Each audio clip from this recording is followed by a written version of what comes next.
Uh, Okay, good morning. Not sure what time it is for you, but we really appreciate your joining us.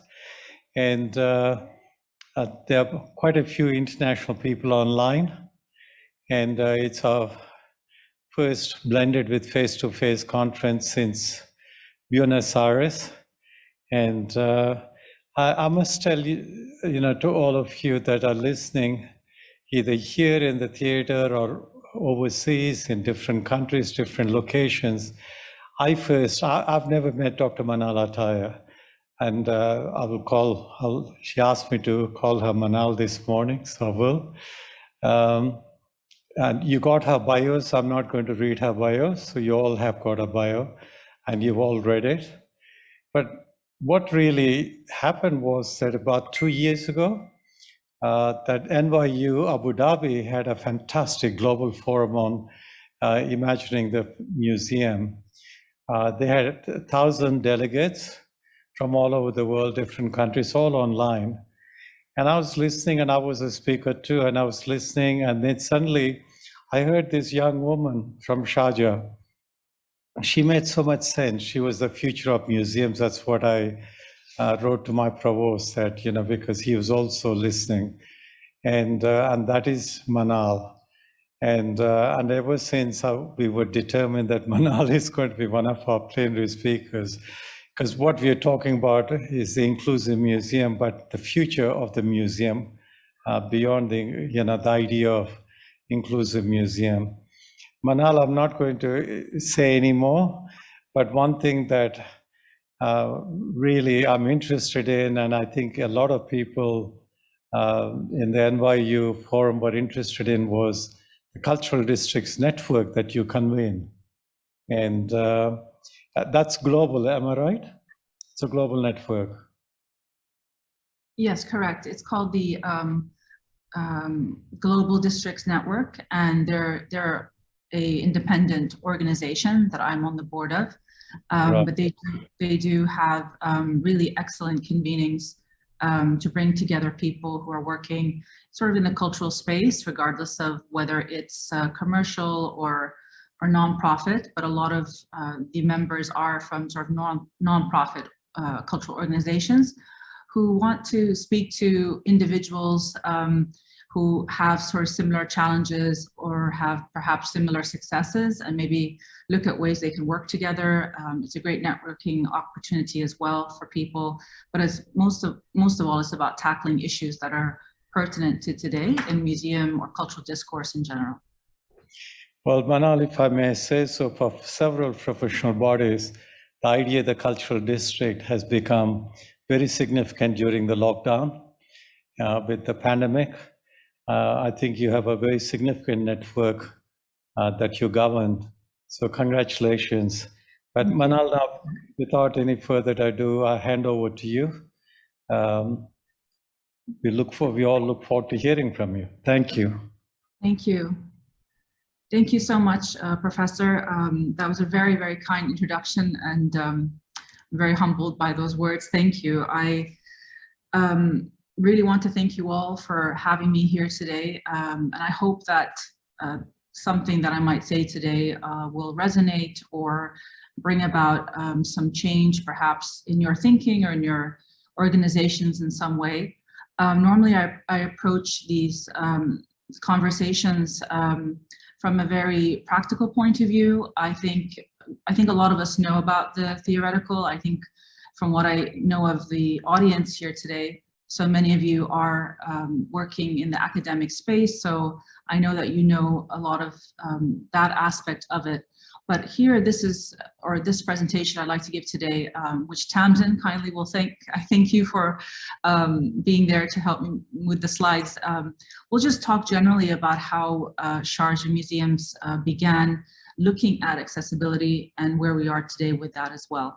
And I think this is really to, in a way, inspire as many people as possible that you can have a lot of challenges with this particular aspect of access. You might be looking at it only from one angle, or maybe you're overwhelmed because you're looking at it from every angle. And this is just to give you an idea of how we started and where we are now, and how every every part of what you do is important and does lead to a broader sense of what is inclusiveness and what is accessibility, and how we can make all our organizations and institutions more equitable for everyone. So to start off, my title for this presentation was important to me to say that accessibility is not a privilege but a right, and this really goes back to human rights, a declaration from the UN back, 70 years ago.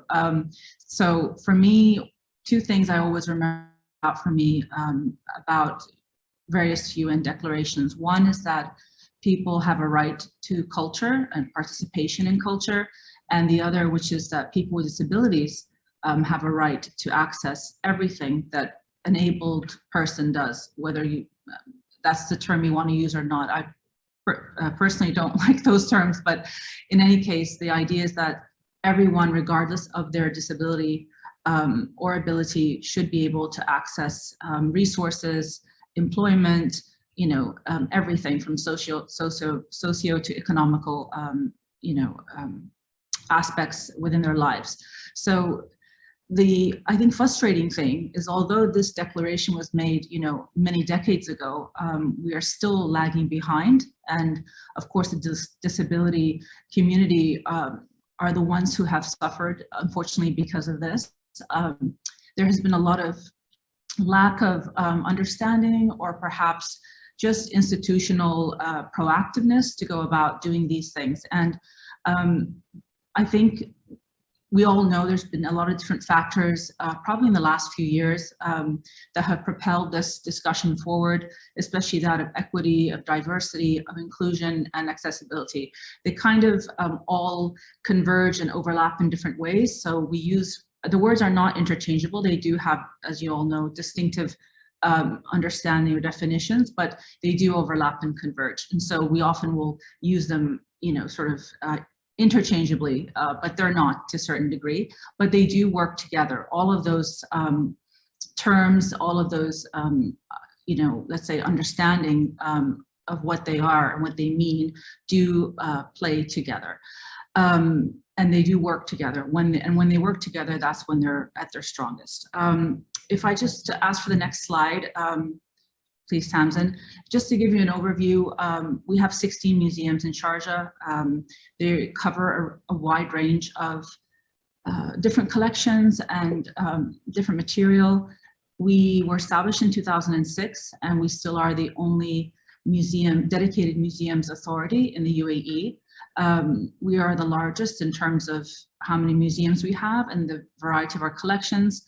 From the screen, you can see it covers things from calligraphy, from contemporary art to aviation, heritage related material, archaeology, maritime history, and on and on. So there's quite a lot there. And within this network of museums, we are successful in some of them with how well we've been doing in terms of accessibility, and others we're still working on. So this is just to give you an idea that even if you're dealing with one museum, it can be a lot. And of course, when you're dealing with quite a number of them, it can also be even more challenging, especially when museums are built at different times with different understanding and perhaps a different approach to how they look at universal design, for example, as the first aspect. So some of our earlier museums don't have that in mind, and some of our later ones, of course, do. So, in some cases we're behind, and in some cases we're a little bit ahead. But that's just from one aspect of design. We'll move on to the next slide, Tamsin. So just to give you an idea of, so who are our audience? Who do we focus on? These are basically our main groups. We look at individuals, we call them different disabilities. This includes people with hearing impairment, with the blind community, autism, etc. And then you have within that families, youth, young people, and adults. And then from the bigger group, we have universities and schools, which are for younger children, and then special education centers. So we work directly with particular centers that where particular children have very specific learning needs. And so we work directly with them to either bring them to the museums, or we go to their centers to deliver on-site programs there. If we move on to the next slide. So this is just some images. We're going to I'll go through a couple of images just to give you an idea of the things that we're trying to do. So when we first started many years ago, you know, the idea of accessibility, or that there were different types of groups, you know, out there, was not something on our mind. I think we were definitely very comfortable with the idea that, you know, people want to come, they'll come, and we left it at that. Of course, that's not the case. And as you learn and you want to grow your audience, and you want to make sure that you're giving an equal opportunity for education and for learning, you realize that there are a lot of people who will not be able to come to the museum for different reasons. And you start to assess those reasons and start to realize, well, what is it that we're not doing right? What are we lacking, and what can we fix? And so this began this conversation probably around 2008 to 2010, where we were really looking and evaluating our various museums and our programs, and how can we provide and create, you know, comprehensive but also very, let's say, consistent programming that would allow for people and groups to come and feel that they're part of the museum, and not just for a specific day or a specific time of year, but all year round regardless. And so this was a big undertaking. So we created, of course, our education team, and we really worked at looking at the resources available at the time on how to provide more access. In these images, you can just see one, which is a group of younger children, particularly girls, group that have different mobile disabilities. So this is where access is really about the physical access in most cases. And on the left, in the photo, you can see some people dressed in orange vests. These are a group of underrepresented individuals. So these are workers who work, you know, labor workers who work at different sites, and we wanted to include them and have them come to the museum on their day off, or time that was given off for them to have a day out, to experience a lot of what they don't get to because they're working all the time, and they don't have access or the means, economic means, to come to our museum. So you have two very different images here in terms of one that's really about, maybe the picture on the right is more the one that comes to mind for a lot of people of access. It's usually the physical access, but really we're looking also at the access of intellectual access or financial access, and trying to think about what are these underrepresented groups as well that we can include. And this is where the inclusivity comes in. You know, where are these groups? Why aren't they coming? And how can we make our museums more welcoming to everyone? If we move to the next slide, so here's one, and these slides hopefully will clarify a little bit one of the key things that have to happen. So I mentioned universal design earlier, but as you know, universal design is great, and that's a wonderful thing if you can build a building or adjust your building in different ways for people with disabilities and to make it more accessible. But the number one thing that you have to absolutely focus on is your staff, is the human capital within your museum space, and of course within even your own, let's say, organization, in every level. How do they understand disability? Do they understand accessibility? And you have to train. Training is imperative to understand all of these aspects, and not just what we know as the basics, but also what is happening today. Technology has changed a lot. So what are the new technological things that are happening? Even just last week, I had a meeting with our head of education, and I talked about accreditation and what if we can get some of our staff involved in the Accessibility Association, which is, I think, based in Atlanta, Georgia, and look at how we can, you know, have accredited and training where our staff can have the certification. It's really important. So we're always looking at furthering our education and learning so that our staff feel empowered, and that's really important. They need to feel that they understand all aspects that are out there, and that they can provide the best in terms of delivering and also creating, of course, programs for different people. So here is just some training that we are offering for our staff and for museum staff in different aspects of how to think about what it might be to have hearing impairment or to be blind or whatever it might be. So these are different exercises and programs that they do when we do internally for our staff. I think we can move on to the next slide. Here again, this is another photo. This is a person from our education team helping a blind community here with learning about some archaeological material that's in our museum. So they've been trained in this, and this is something that we're very proud of because it didn't happen overnight. This was working on it in a scalable way, and I think that's very key to keep in mind. We can move on to the next slide.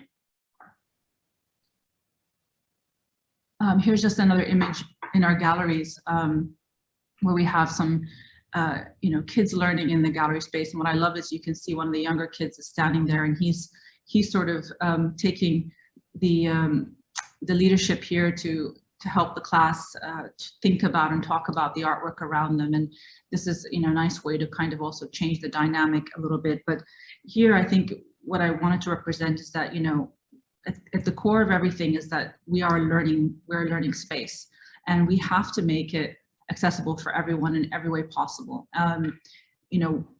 The collection's important, the collection's valuable, but that's really that really should go down in the let's say in the order of priority. Priority has to be the people. The people make the institution, the people make the culture relevant, make everything relevant. It's how they interact with it, how they engage with it, how they think about it, use it, etc. So that's key for us. So if we don't have full galleries with people in them, whatever they may be, of whatever disability, then we're not doing our job correctly. So it's critical that we're always doing this, and this is the great joy of providing a space for people to learn.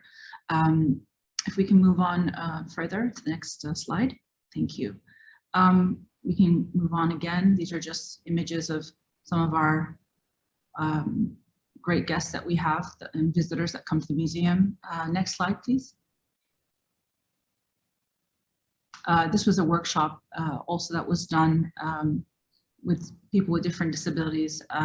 Here, I put this photo because we have a bit of this is working with a particular organization. So this is really important. I think sometimes people feel like they don't know where to go, what to do, or how to go about working on accessibility initiatives. And what I have to always say is that one of the most important things you should do is you need to reach out to those organizations, those different places in which, for example, they focus on disability groups, whether it's a community center or it's a ward in a hospital or whatever it might be. And you might want to look at speaking to them and saying, how, from Europe, we need to hear from you. What can we do to make things better? And they're amazing people that we work with that have so much knowledge, but also very, and here which is critical, very cultural sensitive knowledge, because I think wherever you go, your community and your publics, if you want to call them that, and your different audience groups will be very specific to your environment. What is okay and what's not okay, what is important to think about will all be different to a certain degree. So it is complex. It's not kind of a one-size-fits-all universal way to go about it.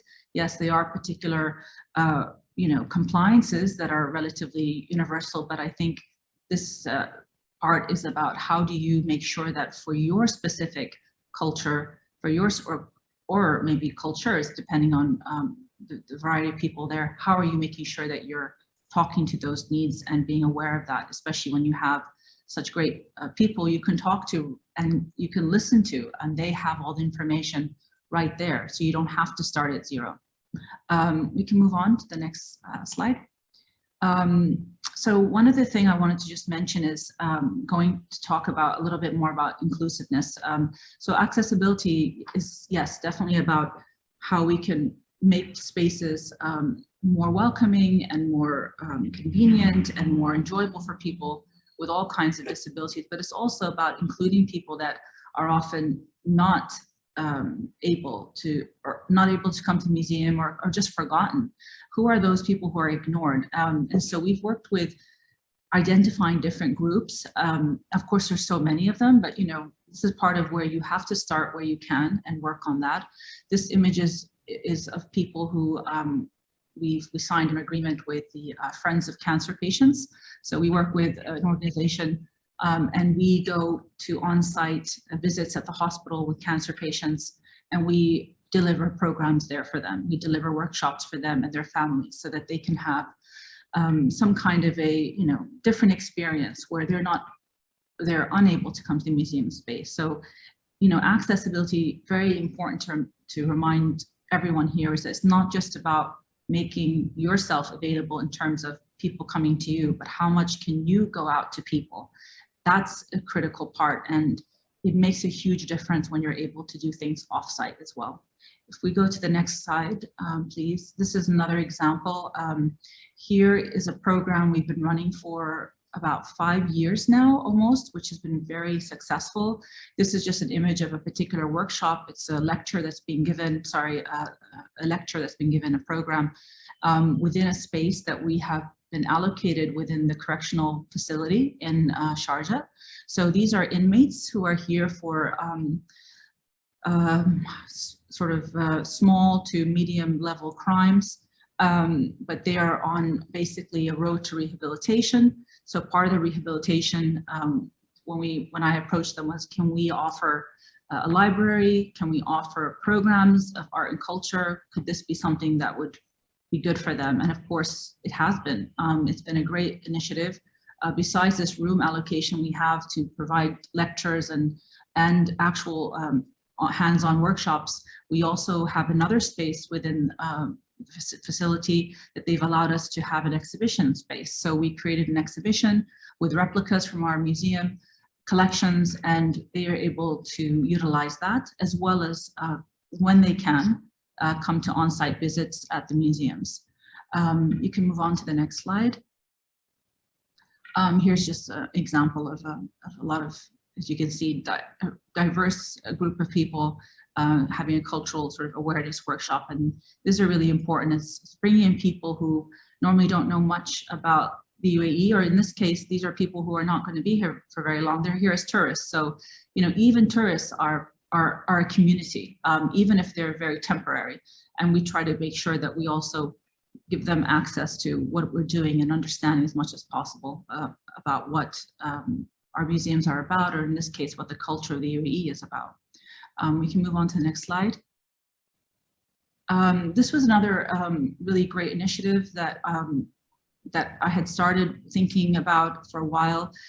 This came about because I was talking to my education team about kind of the lack of certain numbers in terms of school visits. And one thing that came up from that discussion was that, yes, one of the big reasons we don't have a lot of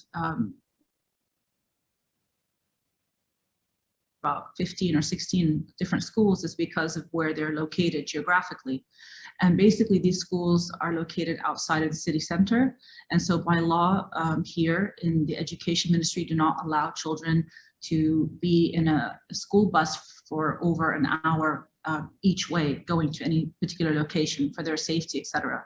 So a lot of these schools are located an hour and a half away to 2 hours away. So we decided to build this Museums Express bus. It was a lot of work, but it was done wonderfully with a lot of input, of course, from myself and my team, and then working with a sponsor who was very happy to sponsor some of the running costs, which is to fit out this coach bus. If you see the next slide, you'll see the interior of it. So basically this coach bus is fit with different examples of some of the things we have in our museums. We take this bus, it drives it, to different schools in more sort of rural areas, and the kids get to come onto the bus, 8 to 10 at a time. And there's a guide there that will discuss different aspects of the replicas we have on the bus. They'll have a feel for what they might see at a museum, And then they get to have an on-site workshop with our specialists, and usually also facilitated by a relatively famous artist from the UAE that is kind enough to donate, their time and their day to these kids, which they love to do. So it's a wonderful way in which we can bring arts education to children and to families and schools that don't normally have access to that. If we can move on to the next slide.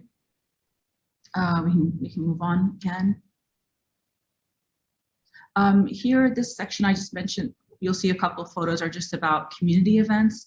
So, one of our big way in which we can be more accessible is we realize that a lot of people may not necessarily come to our museum, but they'll come to a community event that might be staged outside the museum or around the periphery of the museum. And this was a great way of getting people closer to coming into the building. And we know that sometimes that can happen for different reasons. I mentioned some of them earlier. So it could be financial, it could be intellectual barriers, but sometimes it can be just a barrier of perception, right? Like they can be this concept that, I'm a bit intimidated, or I don't know much about this, or I don't feel comfortable going in there. So we do a lot of activities around our museum so that we can support and help people to realize that, you can have a lot of fun, come to this activity, see a lot of great shows and stuff that we have going on, and then please come into the museum for free and have a look and see if it's something you like. And this has been very successful at the Sharjah Aquarium, but also at the Archaeology Museum that often had very low numbers for archaeology. We started a community event that happens in the really sort of enormous lawn that we have outside, and it's been so successful. We had about 4,000 people on a weekend.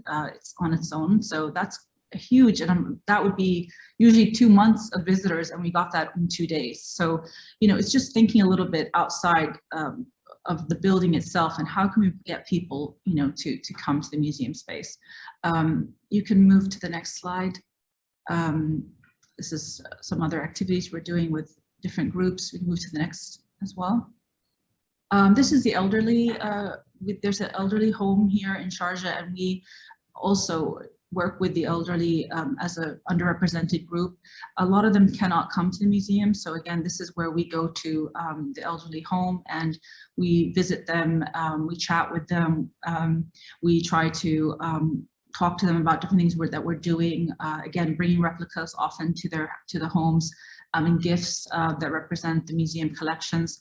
And for them, it's just a way to change their regular routine, and we do what we can also with this group, who are again often sadly ignored. It's very uncommon here, but because family is so important and extended family, people are very rarely in a home, but these are obviously people who do not have family at all.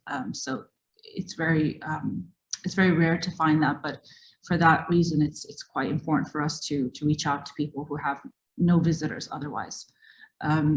Next slide, please. This is just an image of an autism group that has come to visit the museum and are using and yeah, having this sort of tactile workshop. We can move on. Next slide. And then, this is just a program we did on sign language, which was quite huge. So we started this initiative again a few years ago. There's no sign language offered in any museum in the UAE, and we decided that we need to change that. So we started training a lot of our staff in sign language, and in particular Arabic sign language, which is different, obviously. So this was to broaden, again, our ability to offer more accessible, meaningful experiences to people who are from the deaf community. So this has been a huge training process for us as well. And we're very proud of this program. It's been going on for now about, I guess, 4 years. Just before COVID, by a year or two, we had started.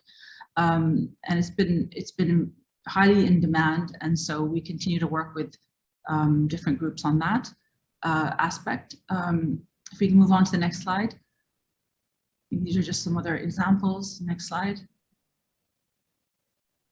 Yeah, here are some students from teenagers from a school for the for the deaf, and they're helping tell us how they felt about the museum, and they're giving their assessment on things that we can improve, which was really helpful. Next slide. I think we can also switch to the next slide.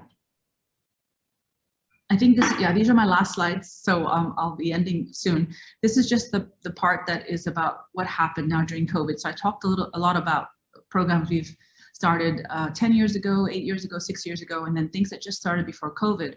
But when COVID hit, of course, there's this big digital transformation. We all know about how much that's been talked about. But this was really important to us because we realized that we really needed to work on our interactive learning and how we could offer that through digital means when museums were closed for quite a while. I think for many other museums, they were closed a lot longer than we were. The UAE was able to bounce back a lot quicker. So, you know, for others, it was 1 year to 2 years of closure. For us, it was less than a year. But, you know, in that time frame, we did produce a lot of programs, and it did allow us to rethink and learn more about what we're not doing technologically for people with different disabilities. And we realized that there's a lot that we were offering that did not think about, you know, closed captioning, or, you know, how would someone, you know, who cannot see, for example, enjoy a virtual tour online. So what can we offer as a, you know, another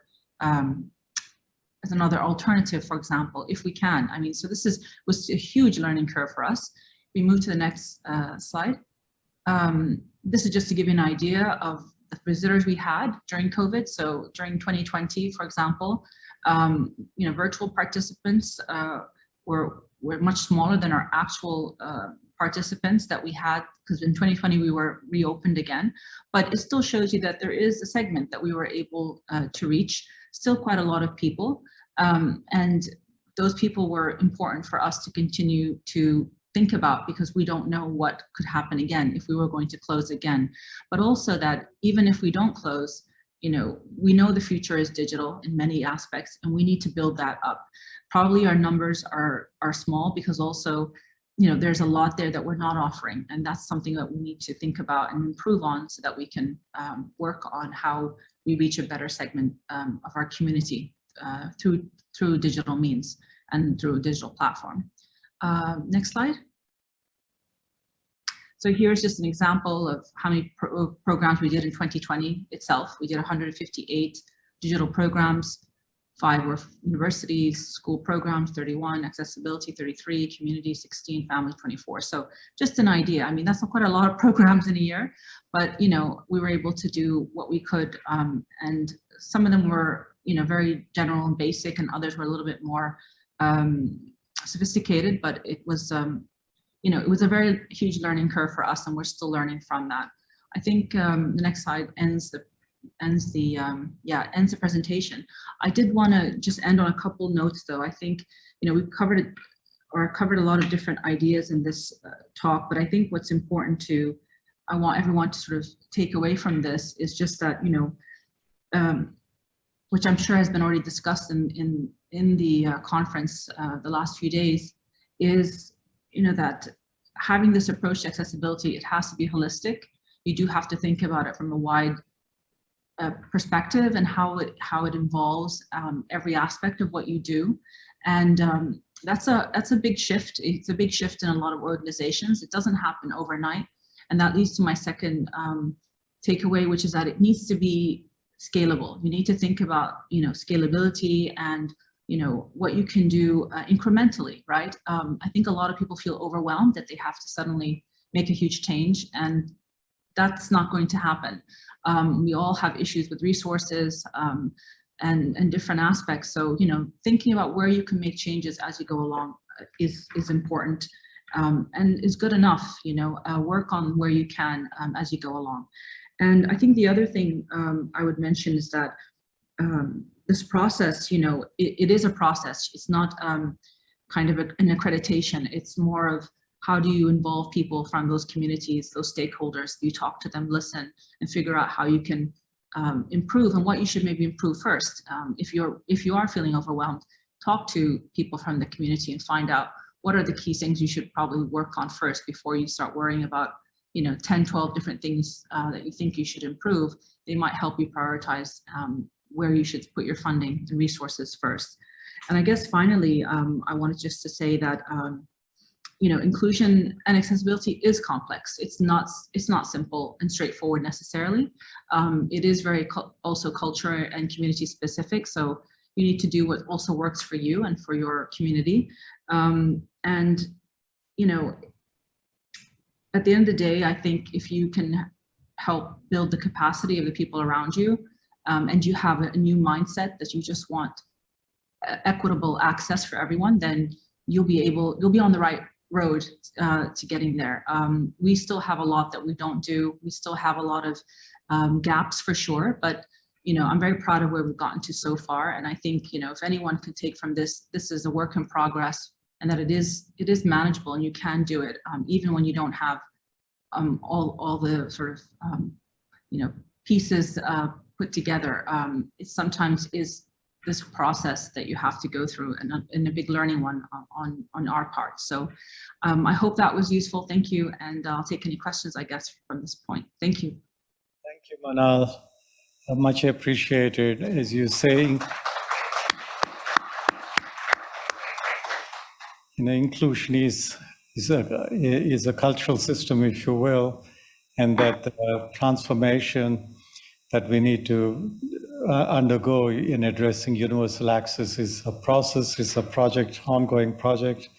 And I think you give wonderful illustrations. Questions from either audience here or online. I think Elizabeth has already asked online. But let me ask the first question or comment, if you will. You said it's a process, it's a learning project. During the 2 to 3 years of the pandemic, how has what have you learned, and how have you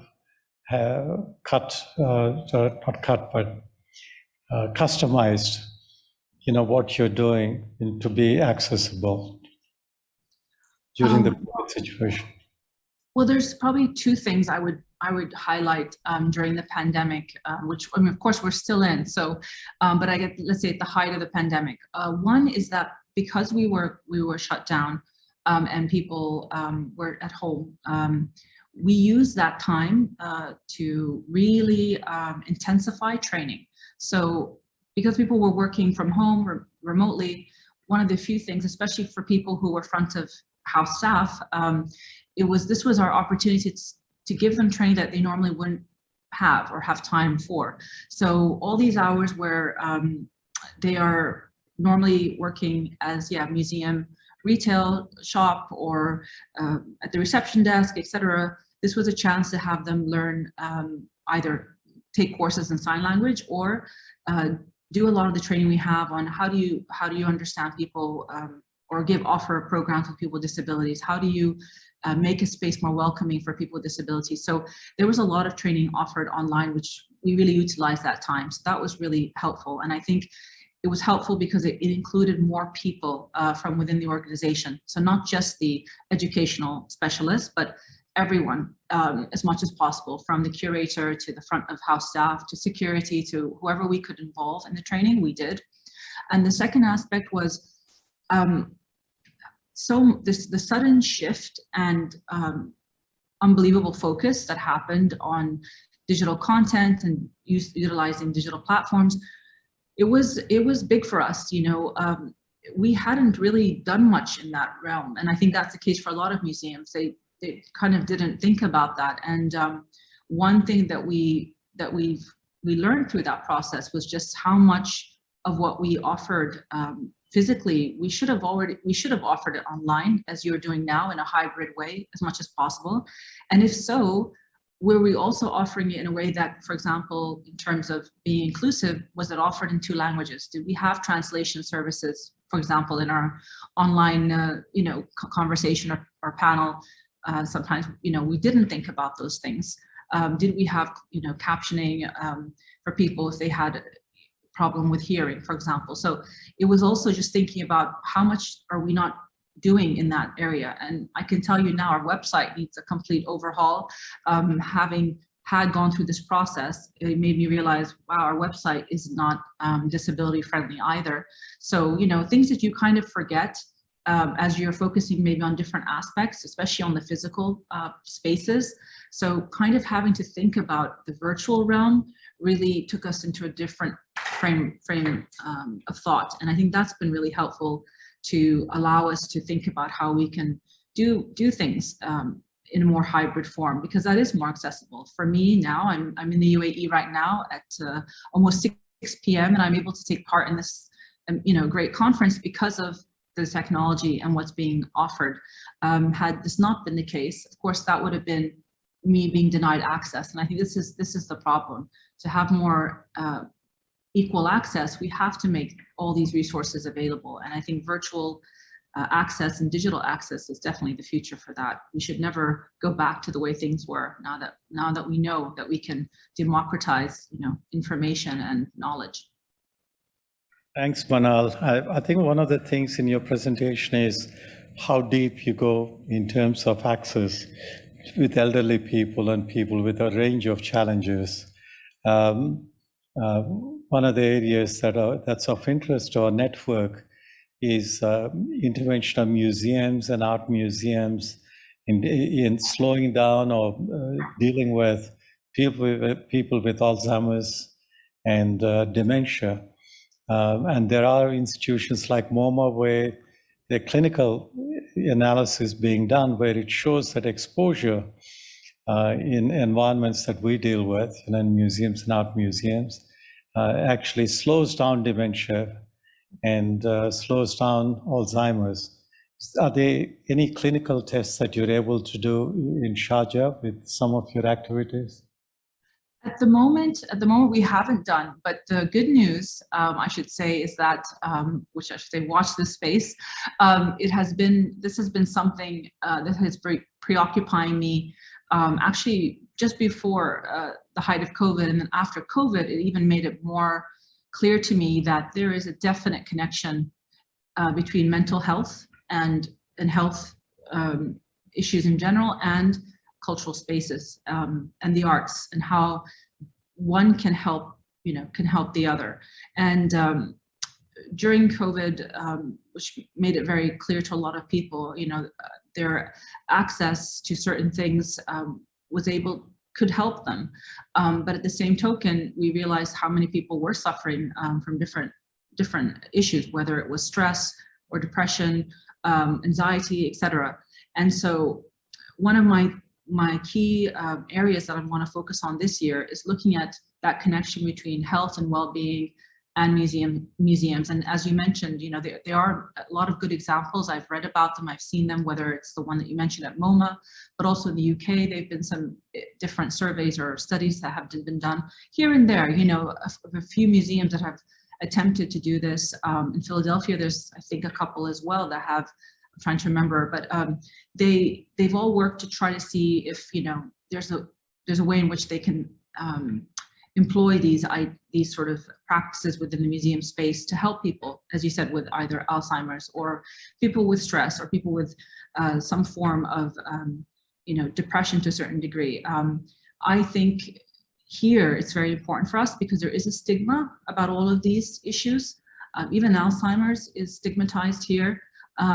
It's something people don't like to talk about. They feel embarrassed. They feel they don't know how to deal with it.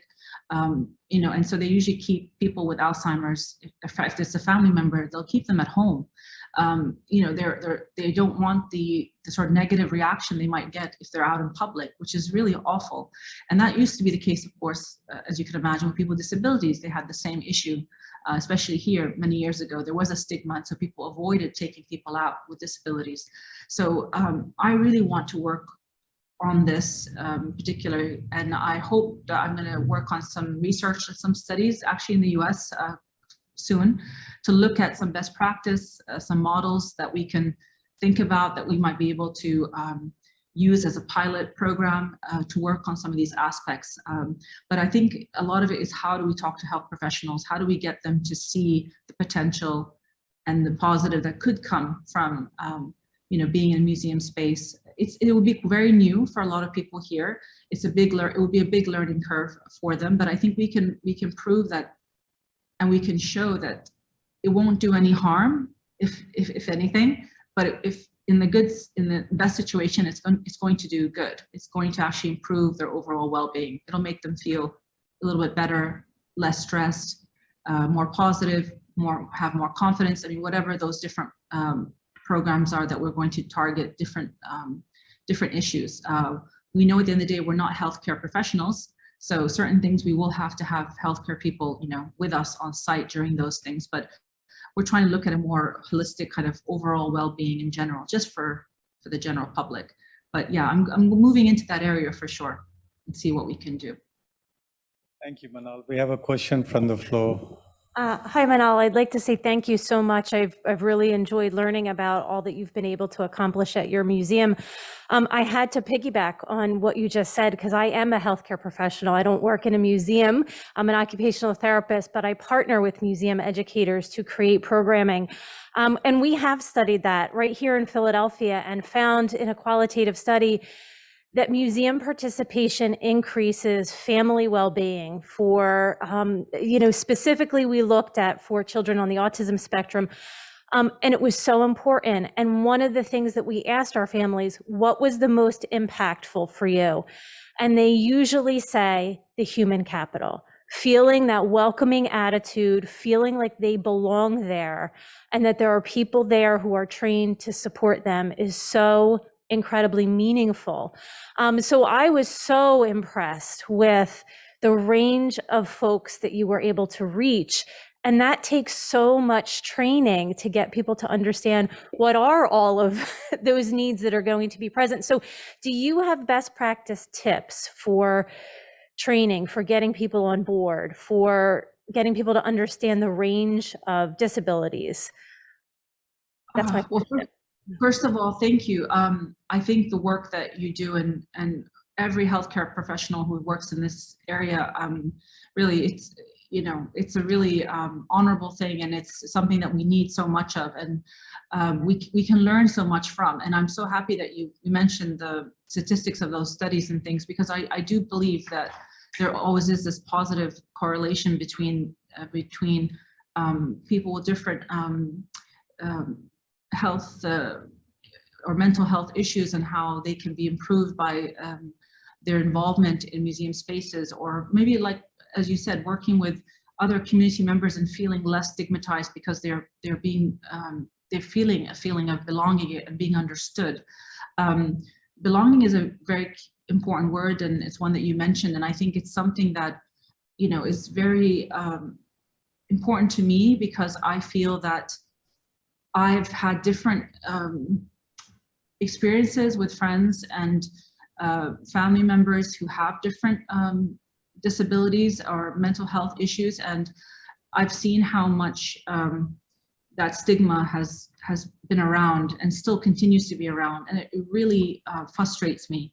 But I'm trying to, take my frustration and channel it into something positive, which is, well, can I learn more about this and figure out a way where I can make a change, really start a movement in a direction where people can feel differently about this. And the UAE, for example, has done a lot with disability, but I have to admit, 2012 was the first time we had a law about this, and then only this year in January it was changed to include, or let's say improved and updated to really include the voices of people with disabilities. So one thing I would say, I know you said practical tips, but I think legislation is very important from a bigger point of view.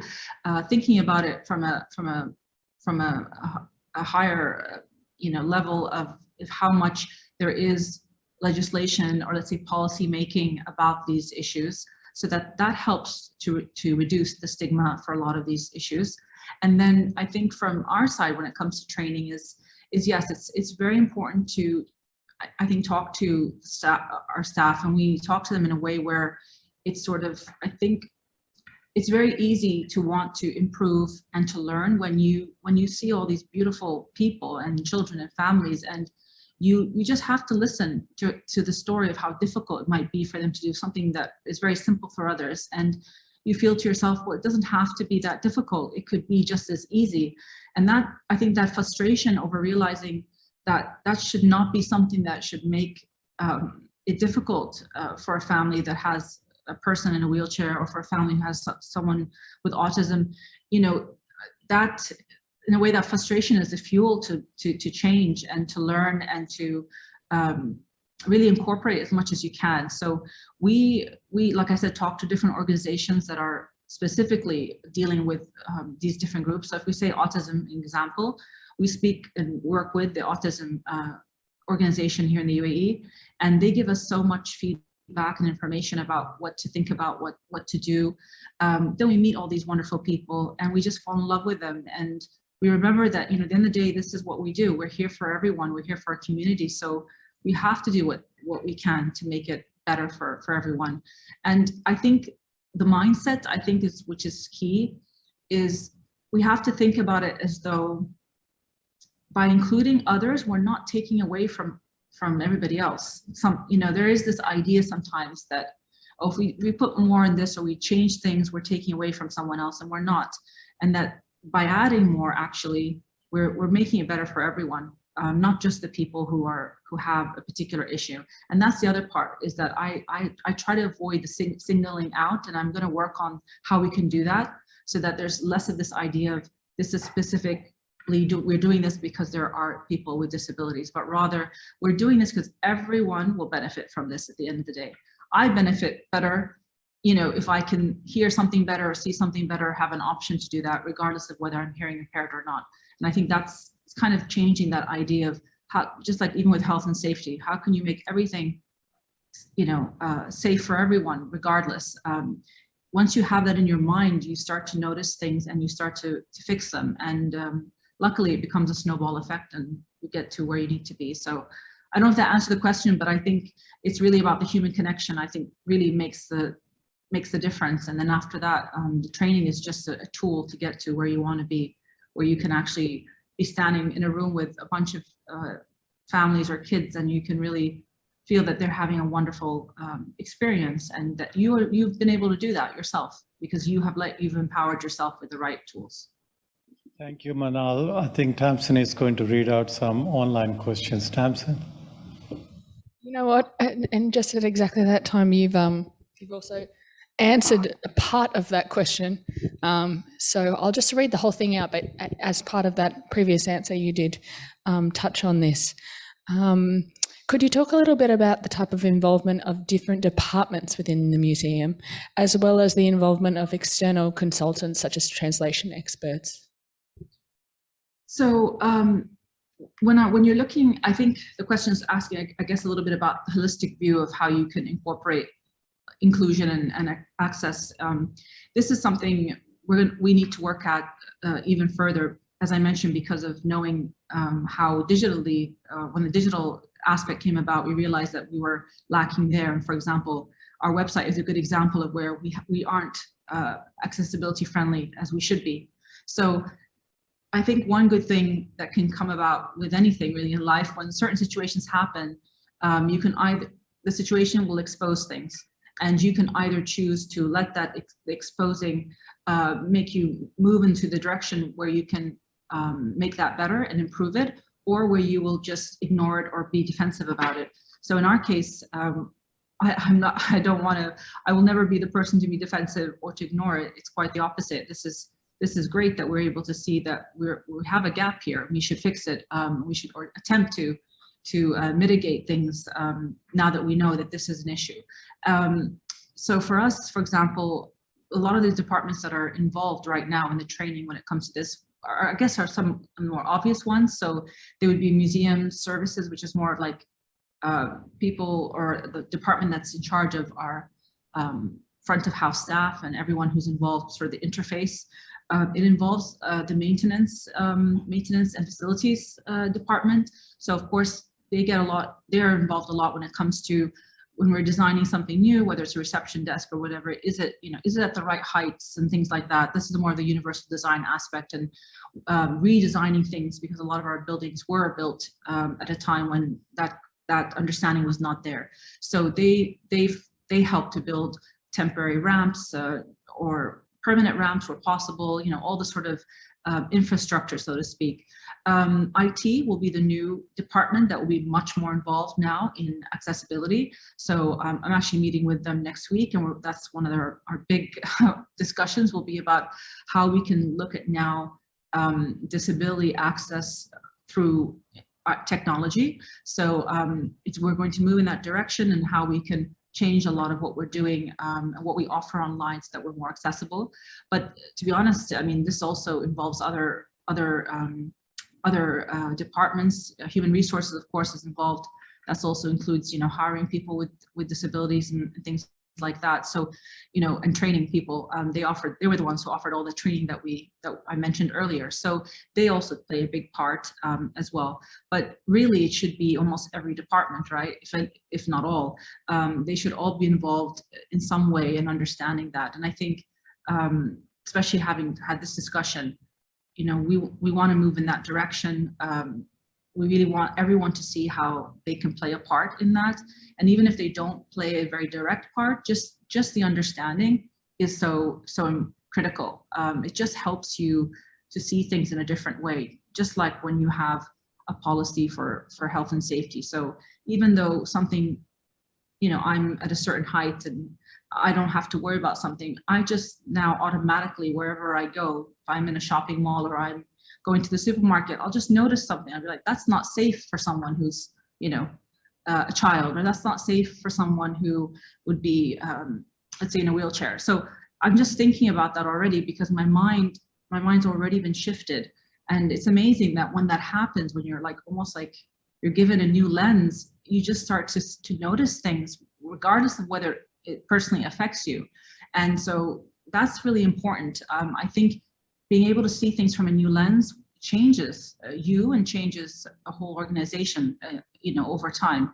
And that's, you know, that's always going to be for the betterment of all of us. And I think that's, for me, I think, you know, working on policies, working on the training, visiting places that are really doing it well can really, you know, give you that kind of motivation and insight into how to do it, as, you know, to do it yourself and why you should do it. And I have to admit also, with everyone we have in our organization, we're about 650 people. Almost every, 1 in 5, 1 in 4 people will have someone they know, whether family member or otherwise, or themselves have the disability of some kind. So there is a much more awareness of these things because it really does, there is proximity to the issue. It's not something very foreign or only affecting a very small group of people that nobody really knows about. These are people with children who have autism, or you know, a family member who is paraplegic, or whatever it might be. So it's a lot more hits closer to home than maybe more people realize. So there is a genuine care to want to make those changes for everybody. Thank you, Manal. We're just on time, and what inspirational work that you do. Thank you for sharing all those wonderful examples based on policy, based on process and development that you have enunciated so eloquently. We really appreciate it, and also the very focused answers that have given us for the questions that were posed to you. We really appreciate it. And later on, we'd like to follow up with some more questions. But for now, thank you for joining us. Really appreciate it. And we'll be in touch. Thank you. Thank you so much. I really appreciate the time today. It's been very odd, by the way, speaking without seeing an audience. So I'm trying to imagine the audience. But Professor, feel free to give anyone in the audience my email if they'd like to reach out to me. I'd love to learn from anyone out there who can help me. And if I can help in any way, I'm happy to do that as well. So thank you so much for your time. There are some questions, and I'm going to email them to you. Great. Please do, yeah. What kind of blended program would you have for carers? You know, and the other thing is that do you run a mentorship program? Because in countries where people want you know, have partnerships to develop, you know, it's aspirational for them, but you're very inspirational what you're doing. I'll email you about Please this. do. Yeah. Thank you. Yeah. Thank you. Thanks, Manal. Much appreciated. My Bye-bye. pleasure. Thank you for having me. Thank you.